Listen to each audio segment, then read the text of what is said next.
అన్నిటికన్నా ఇంకా ఆశ్చర్య కలిగించే విషయం ఏమిటో తెలుసా? అసలు 22A గురించి చంద్రబాబు నాయుడు మాట్లాడడం. 22Aను 2016లోను 2018లోను ప్రత్యేకంగా జీవోలు ఇచ్చి ప్రోహిబిటివ్ లిస్ట్ కింద పెట్టి రైతులను, పేదలను, భూ యజమానులను ఇబ్బందులు పెట్టిన ఘనత ఎవరిదైనా ఉంది అని అంటే చంద్రబాబు నాయుడుదే.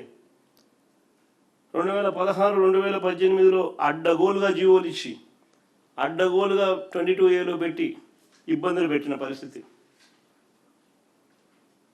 తప్పులు ఆయన చేస్తాడు. 2016లో ఆయన ఇచ్చిన జీవోలు, 2018లో ఆయన ఇచ్చిన జీవోలు, తప్పులు ఆయన చేస్తాడు, బురద వేరే వాళ్ళ మీద జరుగుతాడు.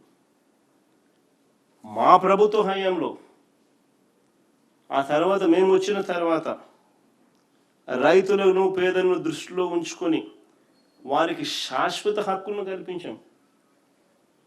మేము తీసుకున్న విప్లవాత్మక నిర్ణయాల వల్ల రాష్ట్ర వ్యాప్తంగా 20,24,000 మంది పేదలకు, రైతులకు ఏకంగా 35,44,000 ఎకరాలపై హక్కులు లభించాయి మేము తీసుకున్న నిర్ణయాల వల్ల. ఇందులో ప్రధానంగా అసైన్డ్ ల్యాండ్ పొంది 20 ఏళ్ళు దాటితే వారి భూముల మీద వారికి పూర్తి హక్కులు కల్పించిన చరిత్ర మా ప్రభుత్వంలోనే జరిగింది.